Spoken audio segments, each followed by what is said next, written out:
brothers, do you recall when the grasslands reached to the horizon? And the deafening roar of countless wings overhead. Back when Rome was a village at Britain, the Emerald Island. Before we gave up on our future and buried our dead. Yes, so we are doing episode 37, and that's the Battle of Mycale, which was a battle that was happening almost at the same time as the Plataean battle was happening. And then we're going to try to quickly wrap up the end results of the Greco Persian Wars and the consequences to all parties involved. After which I'm eager to move on to Australia and away from the Greeks. I'm serious. Shout out to Marwaen, shout out to Herodotus, wherever he is now, whatever afterlife he went to, and shout out to a lot of other people, both in English speakers, Russian speakers, and Greek speakers whose material I've been drawing on. Guys, if you like what we're doing, please hit the like button. If you hate what we're doing, dislike us. Please leave your comments. I'm doing my best to respond, and it helps a lot with the channel. So, summer of 479, Plataea is going down. And Plataea is mainly a Spartan enterprise because Spartans are the really strong forces on the land. As we remember at this point in time, the Athenians are the ones with the biggest fleet. And so while this is going down, majority of the Spartans and some Athenians are fighting at Plataea with assorted other land Greeks, while the Athenian fleet with some Spartans and some other assorted Greeks are hanging out, and they're hanging out on the island of Delos. And they are watching the Persian fleet, which at this point in time, completely demoralized, because we remember, since Persians can't swim, and the Phoenicians are transporting the Persians, and they've been hit by every storm conceivable and every other storm imaginable, plus defeated left and right by underwhelming forces. The Persian fleet is not exactly being commanded by anyone particularly brilliant. Mardonius is dead. Artemisia took off. The Persians are hanging out on the island of Samos, what's left of the Persian fleet. They have roughly about 300 ships left. The assorted Greeks have assembled about 250 ships. Well, but nonetheless, the whole war effort is still technically led by Sparta, because at this point in time, all of the Greeks think of the Spartans as their military experts. So the Spartans are in command, even though it is an Athenian fleet. So suddenly, a group of representatives from the island of Samos, which is currently under Persian occupation, arrives to the command of the Greek assorted naval forces on their island of Delos and says, if you come to our aid, and if you engage the Persians and get them the heck off our island, we can guarantee you that all of the Ionian Greeks that is still under Persian occupation will rise up and join in the effort to get rid of the Persians altogether. Well, since the Ionian Greeks have been watching this whole conflict unfold and have jumped camps a time or two or three, and they're seeing that the Greeks are starting to prevail, they seize that opportunity to not only gain their own sense of freedom and independence and wonderful, what's the word for it? People's expression of their own uniqueness. But they also take this opportunity to stab these kind of the staggering Persian forces in the back. Now, the Greeks are holding a council. They're trying to decide, what do we want to do? Do we want to take them up on this? They decide that maybe it's not a bad idea. The Persians on their island of Samos, who are already pretty kind of traumatized by their encounters with the Greek fleet, decide that we're not going to do this naval battle again and get destroyed again. They leave Samos and they bail towards the mainland, Ionia, towards the area of Mycale, where Xerxes has left a sizable land force consisting of assorted Persian troops, assorted Ionian Persian allies, and assorted other allied, conquered, and otherwise indebted to serve the Persian Empire peoples. They do not have any sort of particular unified command, but their brilliant commanders are gone, and the whole Persian army and fleet are pretty demoralized by this point in time. So the idea that the Persians are having, we are no good on the water, we're going to land, we're going to beach our ships, We're going to join with our land forces, and we are going to meet these attacking Greeks on solid ground. Okay, say the Greeks, no problemo. And they pursue, they beach, and they start heading towards the Persian camp, which the Persians again make the same darn mistake they have made already. They build a very strong fortified camp, and then this time they're doing the same thing as Greeks did at Plataea. They kind of build their camp up against the mountain ledge. So they have a strong camp. They have about 60,000 soldiers. And the way that the Greeks attack them, because there's mostly Athenians arrive there first. And Athenians at this point in time are feeling pretty cool about themselves. And there's this whole competition going on between the Spartans and the Athenians. And the Athenians, having succeeded with the naval battles and somewhat jealous of the Spartan successes in the battle at Plataea, which barely ended, and the news of which has barely arrived to both the Persian and the Greek camps, are eager to show that their own military might. So they hurry and they rush to engage the Persian forces first. Spartans, being Spartans, are not about glory and being cool. They have an idea of outflanking the Persian forces and hitting them from the back. So they slowly, consistently marching around the Persian camp. The Persians, of course, at this point in time are desperate, and they fight. This is a pretty bloody conflict. I mean, it's a pretty serious standoff. But what winds up happening is that while the Athenians are pressing them from the front, the Spartans come around and encircle them completely from behind. And the Ionian Greeks that are in the Persian camp start basically backstabbing them and turn on them during the battle itself. So now you have the Persians that are encircled within their fortified camp, with Athenians on one side, Spartans on the other, no way out. And inside the camp, there's basically just random slaughter going on. At this point in time, oh, by the way, the united Greek forces totaled about 40,000 people. Persians started out with their Ionian allies included about 60,000.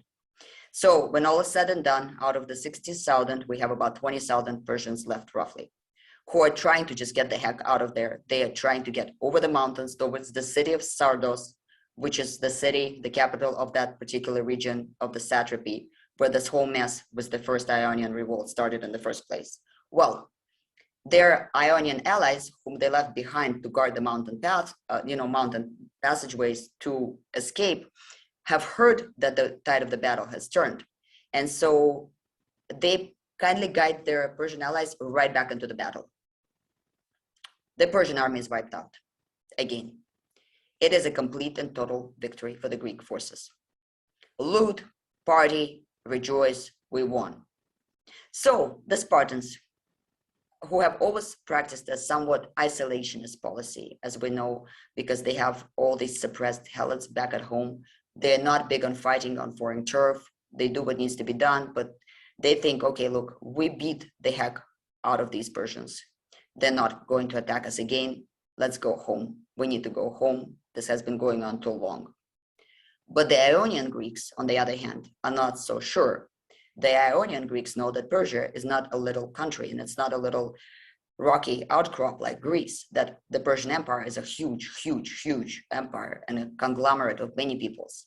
And they're not sure whether or not Persia is not going to come back and with a vengeance and get them back.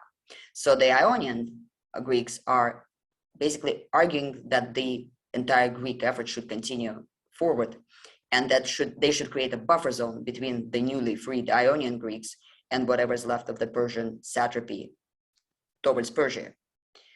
Spartans are completely against this. They hold a council. Athenians, on the other hand, while Athenians got a taste of victory and they want to press on, they want to continue pressing, they want to punish the Persians, they want to drive them back while they can. And the council decides that they're going to continue with the invasion. Of course, the Persian morale is at zero at this point in time, and so the united Greek forces are taking one Persian urban center after another, and they're quite successful. And the Athenians, being the Athenians, are very happily gulping up the riches, because Persia is a lot richer than the Greek mainland had ever been. Spartans, on the other hand, have a problem amongst themselves. We remember that the Spartan commander who led the glorious victory at Plataea, was the nephew of heroic King Leonidas, whose name is Pausanias, and who, after the victory at Plataea, is heralded by Spartans as the greatest ever Spartan hero. I mean, Leonidas has died heroically, and now his nephew is a heroic victor, and he is leading this Greek push into the Persian lands.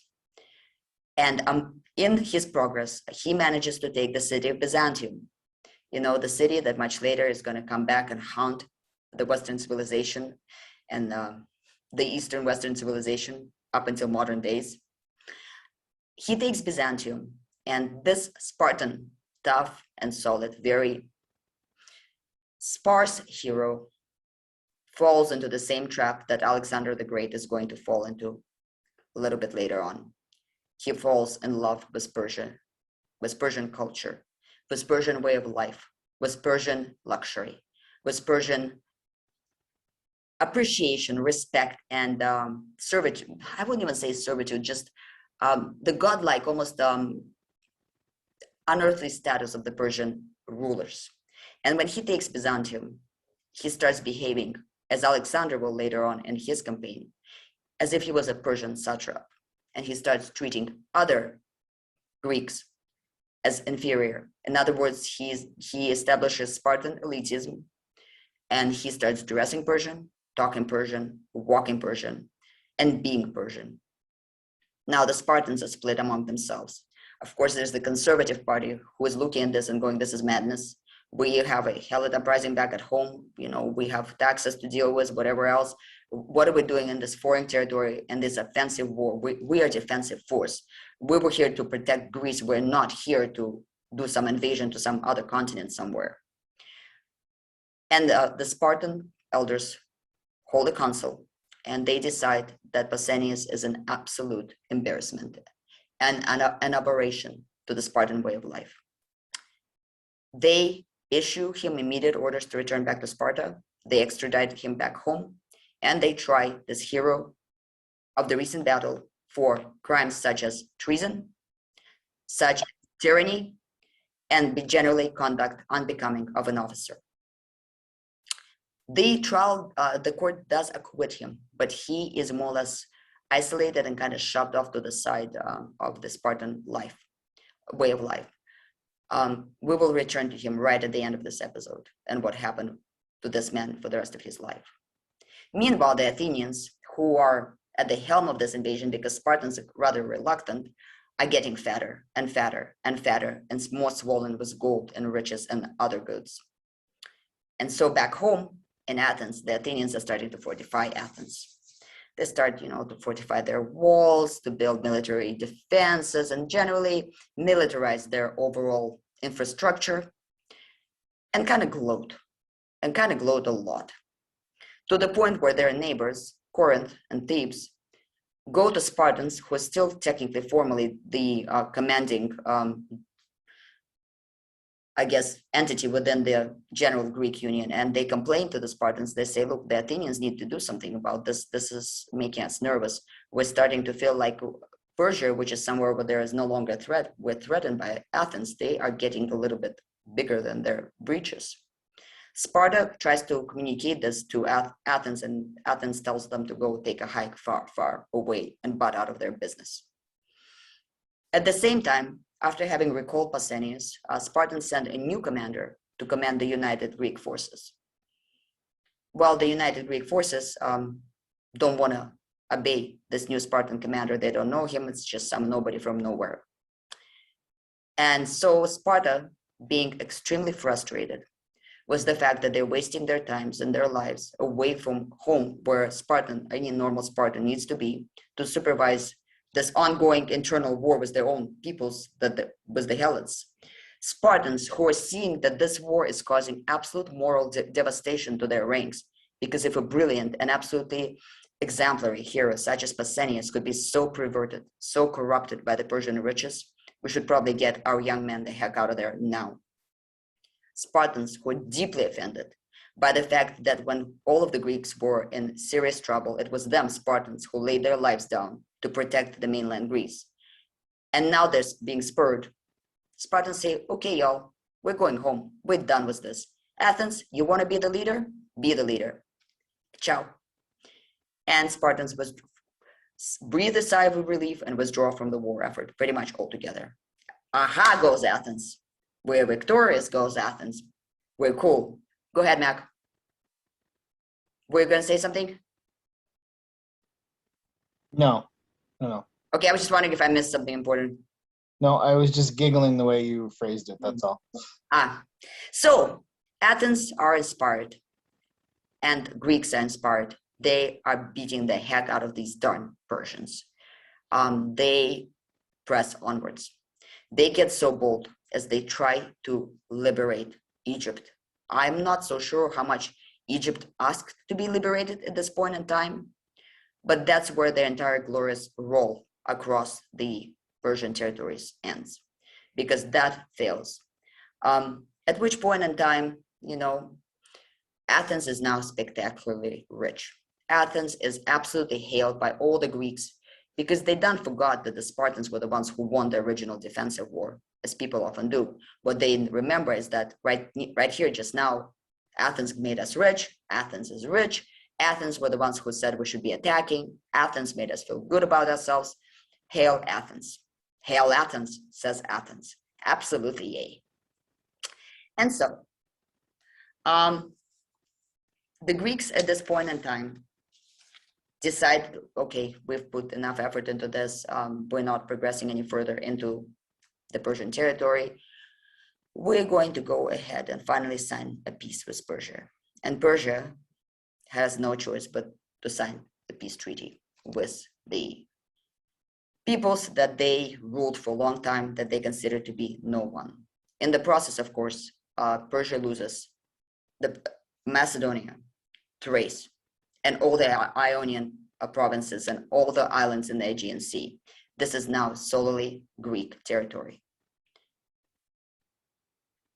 So, hail the mighty Greeks, hail the victory of democracy over the tyranny of the backwards and tyrannical and despotic Eastern kingdoms, hail the victory of the free world and the election system, and hail the union of valiant people who came together in the face of overwhelming evil and overwhelming force of domineering empire, and by sheer willpower, by their sheer faith in themselves and into their core values and their liberal views and their individuality, managed to beat down this horrible doom of oppressive and terrible system that would have consumed them. Hail the advent and the blooming of the free world, right? I'm gonna stop here for a second, see if anybody has any comments on that. No feedback? Nobody wants to hail, stand up, cheer?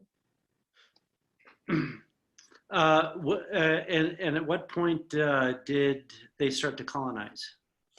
I wasn't going to go into colonization right now.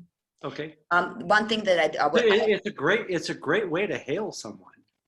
No, I know, but I established colonies. You missed the part when I'm sick and tired of the Greeks. So I want to end us.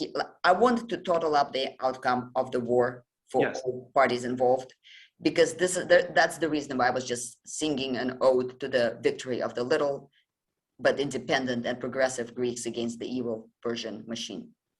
So here's what the results of the entire conflict entail. Let's look at who came out of it with what. Did the Greeks win? Yes. Did the Persians lose? They lost certain territories. Did the Persian Empire continue to be a great and mighty empire that was about, 20 times bigger and stronger than the Greek city-states altogether with all of their allies? Yes. Did this cause severe crisis within the Persian Empire? No questions asked. So let's first go through what the Greeks wound up with as a result of this war. Who actually benefited? What did Spartans get out of this war? Well, Spartans essentially lost their unspoken leadership that was understood by everybody and recognized by everybody in Greece as the main military leader and the main organizing force behind any united Greek war effort. They also lost they lost the credit that they were supposed to have, because Spartans did really pull a lot of the brunt of this war on themselves, at least on the land. With the end of the war, the Athenians engaged what I would call the Athenian propaganda machine, and very quickly, not only the Athenians, but a lot of other city-states started forgetting, writing out, and kind of setting aside the role that the Spartans played. Spartans also had another problem. Having been exposed to the Persian way of life, the Spartans who returned back home from this campaign were not the same Spartans who left for this campaign. And this will play a very nasty trick with Spartans' way of life a little bit later on. Spartans have lost respect for their own heroes, because even the son, the nephew of the greatest hero, Leonidas, has been corrupted, behaved in an unseemly manner, has been more or less reviled, and basically fell down below Plintus. So Spartans have, at this point in time, exited from the stage of Greek and into Greek politics and closed in amongst themselves almost entirely. They became even more isolationist and much more oppressive within their own way of life than they were before. Because before, they knew that their way of life was right. Now, having tasted the threat of the temptation of the outside world, they really closed in and shut down. They basically elected an iron curtain maybe a bronze curtain, okay?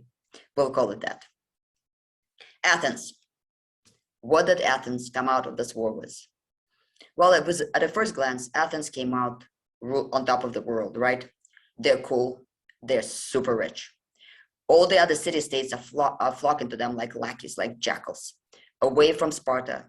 Even the city-states who previously did not even participate, mainland city-states did not even participate in the war effort, suddenly all joined the new union that Athens proclaimed, since Sparta exited, and the overall Greek union that before existed, that was an all Greek union, it is no longer relevant. It still exists, it hasn't been disbanded, but it doesn't seem to be as relevant without Sparta at its helm.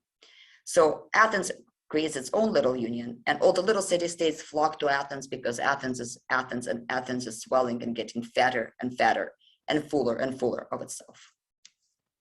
Which is great, except as any entity that has gotten the taste of success and power, that is being surrounded by complimenting and flattering lackeys, Athens fairly soon turns into more or less very oppressive, very domineering, and very reviled force in the Greek world, which eventually will lead to the next horrible bloody conflict that's going to take place on the Greek mainland. And the very same city-states, even the Ionian city-states, which right now are hailing Athens as being their greatest ever savior and the light of future, will start looking at Athens as basically one big collective tyrant, one big collective dictator, which will lead to Athens eventually being occupied, and a bunch of other quite unpleasant events in the history of that city. So even though Athens right now came out on top, it's a path to its own destruction. What about the other cities, smaller city-states that took place in this, that are part of the victorious Greece?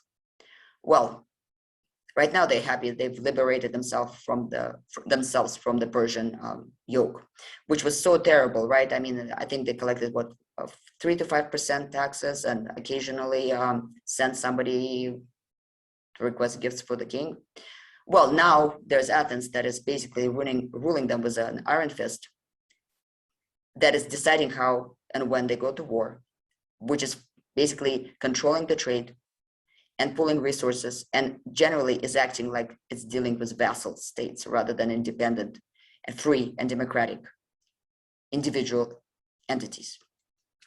So the smaller and even mid-sized Greek city-states after this entire grand victory are starting to suffer, because Athens is this great spider that is starting to pull resources out of its neighbors. So the question is, how much did the Greeks win in this particular conflict? Factual victory, absolutely. long-term benefit to any individual player, very questionable. In my opinion, it's up for debate. We will talk about it much later when we start discussing the next huge upheaval in that region, and that's the Peloponnesian Wars. Any comment from anybody? Any thoughts? It almost seems a little bit reminiscent of them basically trying to become an empire and failing. That's exactly what they did. Exactly what they did. There's a term, Athenian Empire. I would argue that the term empire in this case is not the proper historical and technical term to use, but they definitely tried to build something akin to an empire. Nathan or Jake, was somebody going to say something? So this the Greek ideal of democracy. How many of these other city-states held to that same ideal of democracy? It's always associated with Athens. Mm-hmm. But how many other city-states held this ideal? You know, majority of the city-states, Sparta was unique because Sparta kept its own kings, but to call what Sparta had a monarchy is a joke, because what Sparta had was a very rigid, hyper-controlled, and very ritualized and militarized form of hereditary kingship. I would not wish upon anyone to be king in Sparta. Plus, there were two of them. We remember that. So Sparta is very unique that way. Now, the rest of the city-states tended to bounce somewhere between democracy, oligarchy, autocracy, occasional tyrant here and there, and then back to democracy, and so on and so forth. But the democracy in other city-states had a much softer form when it happened, because majority of Greek city-states were not that large of a formation. Athens was a monster comparing to the other city-states. In every other Greek city-states, you knew everybody who was going to show up and vote. And so a lot of this thing was it was more akin to, let's say, like a Viking war council, or what's called a warrior democracy in later times, when you have a chieftain or you have a group of warriors who all know each other's strength, know each other's weaknesses. They decide who leads what campaign, under what circumstances, if they have a problem, they know how to solve it. They just go at it. Athens turned into something entirely different. In Athens, democracy became very militant, aggressive, and merciless. Right at the end of this episode, I want to go over the fate of various heroes of this particular war. But Athens was the thing that was instilling and forcing inflicting good of democracy upon its neighbors, oftentimes in a most intolerant and undemocratic manner, which is what eventually led to other city-states to get behind Sparta, which tried to come in and clean up this yucky democratic mess, except Spartans really suck at ruling anything, including themselves. But that's a whole separate story. You know, that's the Peloponnesian Wars and the outcome and so forth. So let's look at Persia. Let's see what happened in Persia. Well, in Persia, nothing good happened either. Persia has lost a lot of its population. Well, first of all, Persia lost self-respect, and Persia lost confidence. Not only did the core Persian forces lose their elite, they lost a lot of human lives. They lost a lot of sons, a lot of fathers, a lot of brothers. And whenever you have a war with a large number of casualties, part of the casualties that are usually not counted are the children that are not born as a result of the death of their parents. So Persian elite has been very severely weeded out and cut through. Now, Persian subservient various other nations that were incorporated into the empire, who before that were looking at the Persian core as something that is invincible and powerful and absolutely elite, were now looking at the same Persian core going, well, those guys ain't that bad, are they now? This caused a whole chain of uprisings here, there, everywhere else. This also caused the neighbors on the other side of Persia, and we will talk about when we come back to the Achaemenid continuation of the empire, various wild, wandering, random, nomadic tribes, even people from India, various Indian kingdoms to seize the moment and try to invade and tear a piece of Persia. Persia was able to defend itself successfully, but the morale within the country definitely was very much down.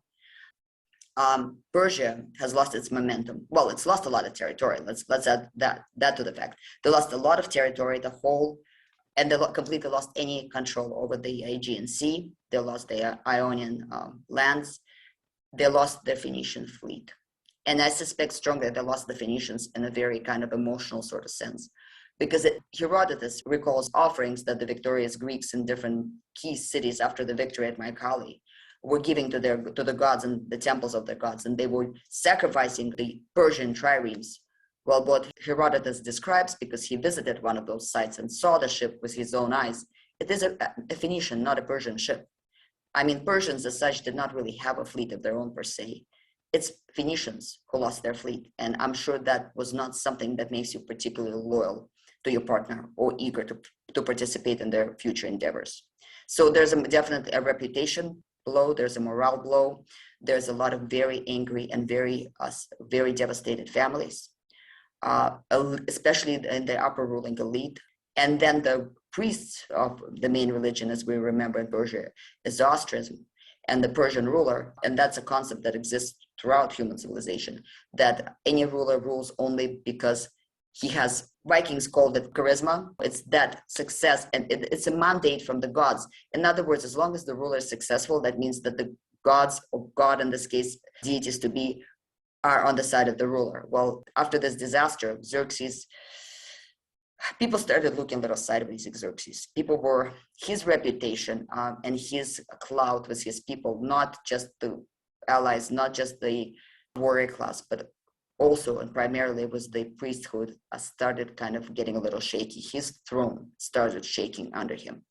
And we remember Xerxes, he is the golden boy, his father's successor. He started this whole Greek mess because he wanted to finish what his father started and show that he's the greater military commander than his father would ever be. What did he lose personally in this war? He lost Mardonius, which was a relative, and his right hand. He lost a couple of his brothers. He lost his self-respect, he lost his self-confidence, he lost land, and he definitely lost reputation. And on top of all, he lost almost his validity as a ruler in the eyes of everyone. So he tries to compensate for that. He does have some successful campaigns. When Saki tried to invade, when the Indian peoples tried to invade, he quickly and rapidly runs them, because we remember that the Persians and the Indians are the opposite of each other. Each one considers the other side to be a Satanist, because to Persians, anyone who worships devils, and those are the deities that the Indian culture actually does worship, are basically worshiping the devil, and vice versa. Bottom line is their religions are opposed, and one of the propaganda kind of messages that Xerxes was sending out when he originally marched against the Greeks is that Greeks technically are Devas worshippers, because Zeus is a Devas. Zeus is basically our Indra riding in a chariot, and to the Persians, Indra is maybe not such a good deity. Greeks are kind of sort of, to the Persians, maybe are Devas worshippers, they maybe are bad, but on the other hand, the Indians are definitely devil worship. They're not just Devas worshippers, they're devil worshippers, because to where the Greeks worship some gods that are maybe okay by the Persian standards and some gods that are maybe not so okay, and yeah, they kill cows. The Indians worship the gods that are the very representation of evil to the Persians. And so when Xerxes manages to push back the invasion from the Indian forces, that kind of helps him prop up his throne for a minute and at least partially restore his reputation as a good and respected king. Nonetheless, his life after that is quite unpleasant. But for a little while, he stays on the throne and he tries to compensate. Okay, says Xerxes, I did not succeed in my military campaigns. I failed miserably. All right, I'm going to undertake a construction project. He moves his capital. He starts constructing beautiful palaces, temples. He dumps a lot of money into infrastructure, into betterment of the country. And as a matter of fact, he dumps in so money that Persia, the really rich, opulent Persia, that it has already dumped over probably 2/3 of its budget into this useless war with the Greeks, who got robbed and raped and stripped of its wealth during the Greek advance, winds up nearly bankrupt at the end of Xerxes' rule.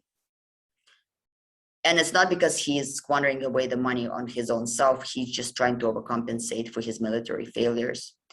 And he builds these palaces. He builds wondrous gates, beautiful temples. He goes all out to try to impress his people. He hands money out basically to the general public. He institutes, as a matter of fact, right on the way here, I was talking to a lady who herself is a Persian who recently came to the United States, and I asked her, what do people in that land think about Xerxes? What is his legacy to them? And she says, we actually think of him as a fairly good and benevolent ruler, because, for example, he instituted something akin to medical insurance for grunt workers who would work on his construction projects, which was super progressive for that time. It was unbelievably progressive. All kinds of things that you would never associate with a despotic and very vilified empire from the Western point of view. From their point of view, Xerxes was a fairly successful and quite progressive king. Nonetheless, this does not help Xerxes at all. Xerxes winds up getting murdered, not by somebody worthwhile. He gets murdered by one of his own advisors, because Xerxes, quite frankly, has lost clout even with his inner circle. Moreover, Xerxes gets murdered along with his oldest son, and that's Darius II. Of course, Persia kind of falls into the dark times for a minute. And when it does emerge out of those dark times, it's when another son of Xerxes, whom we know as Artaxerxes the first, winds up killing the killer of his father and slaughtering the entire family of the individual who has headed the plot against his father and tries to pull the country back together yet again from the brink. Another unfortunate thing happens to Persia as a result of this entire endeavor. Much later on, Alexandr, whom we know as the Great, whom we know as Sasha from Macedonia, when he manages to conquer Persia, and he, just like before him, Pausanias, falls madly in love with the Persian culture and is absolutely taken in by Babylon and starts being more Persian than Persians, makes a point of going to the Persepolis, the city of Xerxes, Xerxes' beautiful creation, the city into which Xerxes dumped the entire Persian budget of what was left of it. And he pointedly and viciously razes it to the ground, which is why we barely have anything left of those architectural wonders. And that devastation, that destruction of that specific city is done by Alexander the Great specifically as a personal act of revenge for the destruction of Athens. Even though Alexander is not from Athens, the war happened a long time ago. That memory in the Greeks, it does persist enough to last through generations and to come back to Persia much, much later. I just want to make the comment that I found a little funny.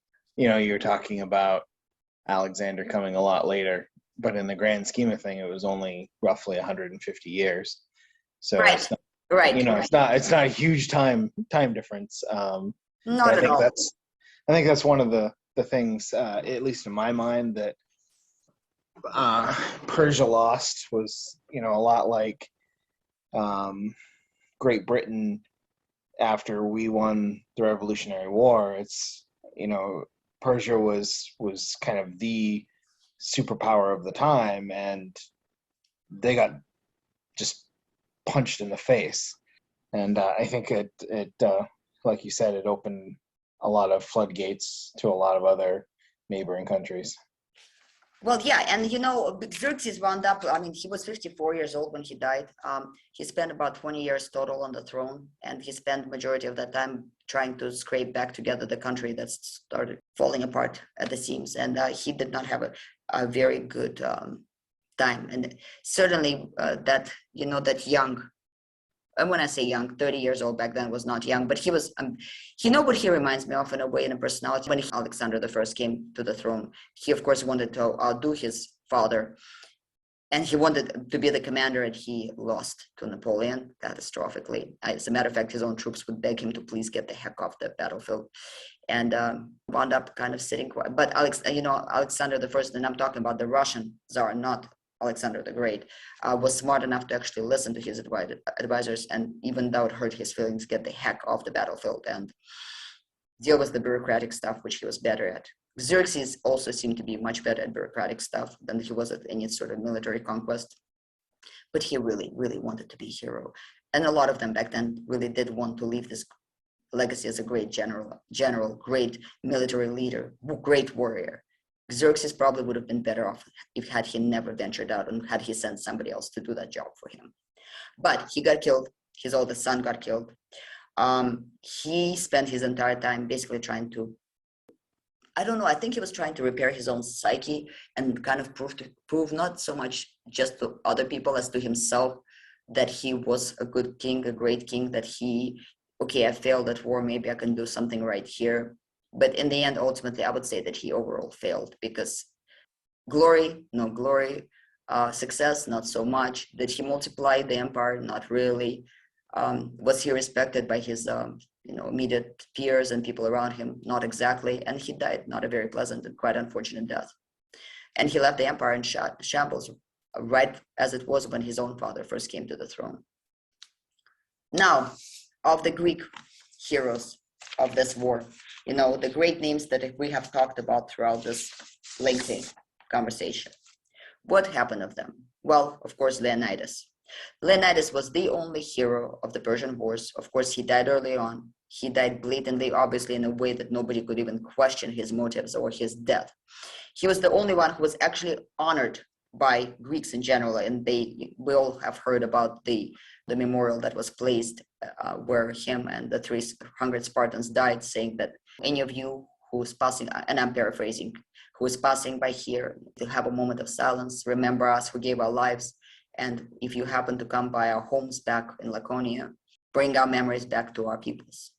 I mean, he was remembered as a very pure and a very heroic figure. Unfortunately, his nephew, Pausanias, as I've already mentioned, he was extradited, accused, tried, sort of kind of acquitted, sort of kind of shunned by the society. His whole life was rather tragic. He repeatedly kept being accused of trying to be a tyrant within Sparta. Even after he stopped doing anything, he was hounded, and it wound up in a situation when he tried to run to a local temple for protection. As often happens, there was a shortage of food, there was an epidemic happening in Sparta. The Spartans went to an oracle, and the oracle said that the problem is that Pausanias was the core of the problem, and he ran for protection to the temple of Athena. The Spartans, they barricaded him in there and let him die of starvation, because the priest said that you could not enter the temple and forcibly drag somebody out. That wouldn't be offensive to the gods, and they decided to leave him there, and that's where he died.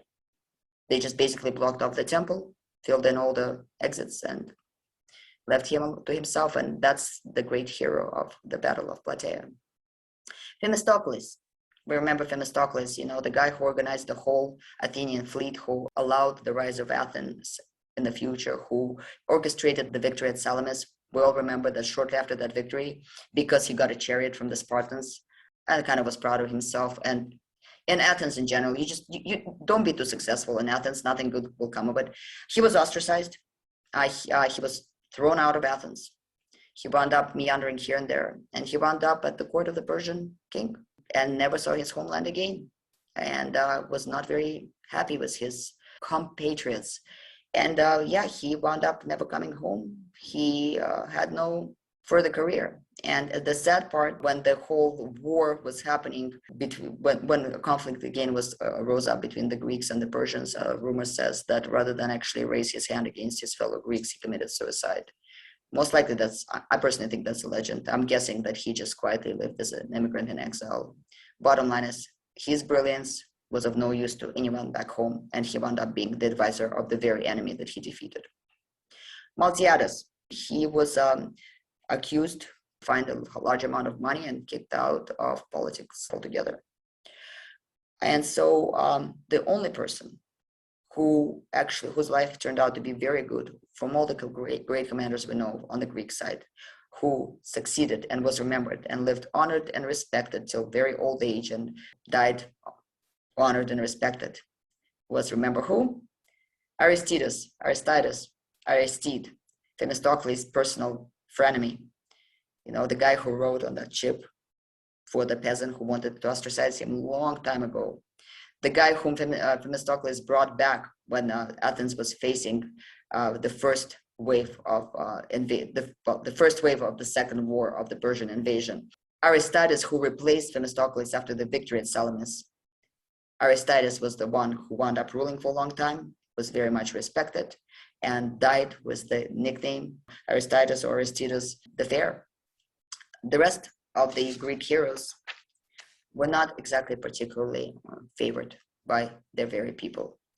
And so the conclusion that I take away from this entire story is the same conclusion I take away from any story of a war. There's never any winning side in any great conflict. Very rarely in a defensive war, my personal sympathies might be on one side or the other. But the moment that a defensive war turns into an offensive war, it stops being an act of self-defense and becomes an act of aggression. And war is something that tends to destroy everybody involved in it on both sides. And that's that. And that is why I'm aggressive non-proponent of warfare. If it is not a defensive, justified fight to protect your own homeland, to protect your own family, to protect your own life. Persians attempted aggression, and Persian Empire went downhill from there. Greeks were super heroic for as long as they were defending themselves. The moment that they started winning, the moment that that external threat stopped forcing them together, they turned on each other, as oftentimes allies do. My opinion of this entire conflict is that as much as it is hailed and cheered upon by the Western world, I'm not so sure it did a lot of favors to the participating parties, even on the Greek side. But that's pretty much that on the Second Greco Persian War. Does anybody have any thoughts, complaints, or corrections? Like the Greeks, when they were taking territory and also making a buffer zone, it's similar to what the Israelis did, what the Russians did with the Warsaw Pact.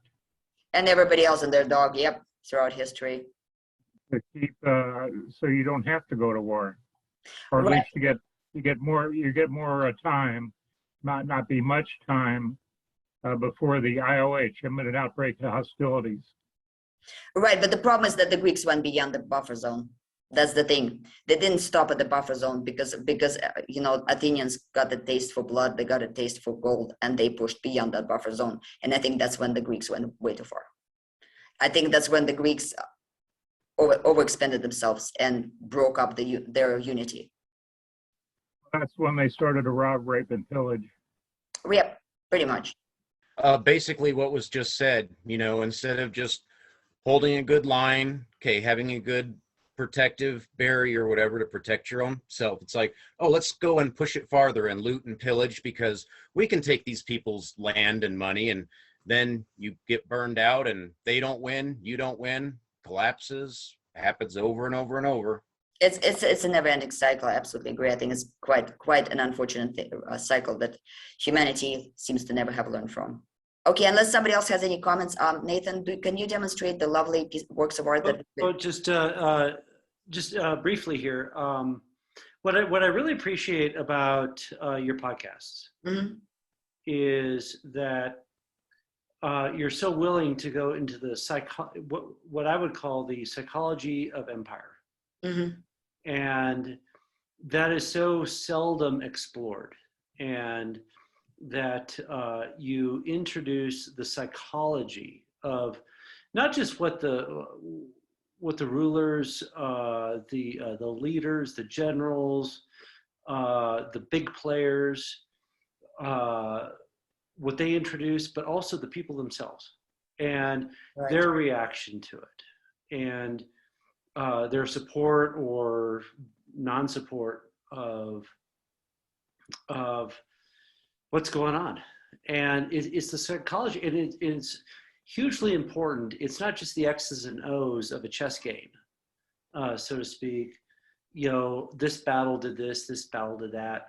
It's very important, and I really appreciate that about your podcasts. Well, thank you very much. And actually, on the tail of that, I want to say one thing about the Persian Empire.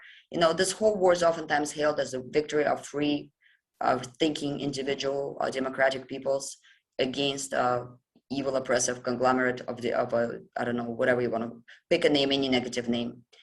What people do not realize is that what that was a victory of a marginal, rather extremist, radical form of government that was very rigid and very intolerant and extremely ethnocentric, moreover, polis-centric, over a rather egalitarian, tolerant, fairly progressive, extremely loose in its governing and taxation system, and very inclusive formation, which was the Persian Empire. Persian Empire was extremely progressive.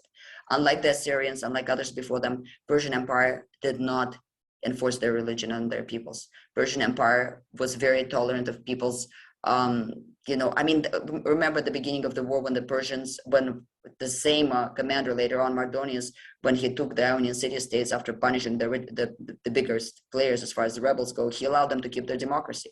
Because the Persian Empire, like the word empire today is used as pretty much a swear word, but the definition of an empire, it is a formation that includes enough different ethnic, religious, cultural, and other various formations in it that it has to be tolerant of all the practices and all the people. The moment the empire starts forcing people under its rule to adopt one specific way of being, it stops being an empire and it becomes, I don't know, something. It doesn't become anything. It falls apart actually, because there's no empires in history that succeeded at that except for maybe the Chinese Empire, but that's a whole different story.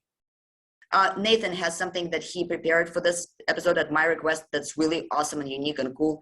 And Nathan, would you mind sharing, because it's really just dope. Sure. Yeah. This is I threw this together for Halloween. So that's Nathan's Halloween costume. Isn't that pretty neat? Boy, that beats just about every Halloween costume I saw this year. Amazing. So did you make the entire costume, everything, Nathan? Mm-hmm. Yes. You did.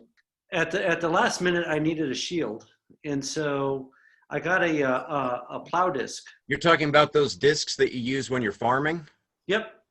Yeah, so I got one of those out of a junkyard, and Saturday welded up the midsection and put some handles on it and just gave it a quick paint job. Well, you're actually, because, I mean, from what I remember, that helmet, that's basically the real deal. That's solid bronze. Mm-hmm. It is. Yes. So you're basically armored and armed the way that a warrior of that time would have been. Yes, without the greaves and without the chest, and wearing a kilt. Yes. Yeah, I didn't know about that. I don't know much about Greek attire, so I didn't know how historically accurate that part was. But Well, it actually would have been not too far off, actually, but probably covered with a lot of leather straps. Leather is a surprisingly resilient material. yes, it is. Have you ever tried to just put a strap of it out and cut it with a knife or a sword? Yeah, it doesn't work so well. Nope, doesn't. When I said that's the fog of battle, Mm-hmm. when you meet the enemy, I mean, you'll have units intermingled on the battlefield. It'll be noisy, it'll be smoky, it'll be all kinds of things. You'll have units forward, they don't even know where they are, and they got enemy behind them and enemy in front of them. But the enemy also has enemy behind them and enemy in front of them. So Right. it's whoever has the high ground normally wins. Yep. Mhm. Yep, absolutely. And thank you. That's actually helpful observation for the entire Battle of Plataea situation. It's the Well, confusion. and- It's called the fog of battle. Yeah. And so the crests on the Greek helmets, they were very often decorated in with various colorations. Horsehair was very popular, Mhm. and those essentially were they were colorated for unit leaders. So you could turn around. That's why those crests were there. So you could turn around, and if you had to gain some kind of like who's in charge, who's my leader, who's up, who's down, you look for the crest, and that's why those crests were there. Thank you for that information. So it's very similar to why in I don't know, later 17th, 18th century, why the commanders oftentimes were dressed like peacocks and standing at the highest available point for everybody to shoot at, so everybody could see where the heck their command is. Yeah, and I'll tell you, it is very difficult to hear wearing that helmet. I mean, the whole world's muted, and also you have to yell for anyone to hear you. It really closes everything off. You asked me a question the other night about vision. Mhm. It's actually quite the vision's actually quite good. Well, see, and thank you for letting us know, because I mean, nobody else here has worn a helmet and has much experience with such thing whatsoever. So that's kind of useful to know. All right, everyone. So we are reconvening again. I believe it's the 18th. We're doing Australia. Thank you. And I love having you all on this podcast. You're wonderful. Always a pleasure to be here. I'm glad that everybody who could make it made it. Everybody, Likewise. I hope well. Thank you, everyone. Okay, bye-bye, everyone. Thank you. Bye. Logging out. Cheers. Bye. Bye. Glow of a campfire, there electrical glow. Electrical glow. Both cast our shadows as our legends unfold. Legends unfold. We are the archetypes that exist within every man's soul. Every man's soul. And we will live forever as long as stories are told. As long as stories. We are the archetypes that exist within every man's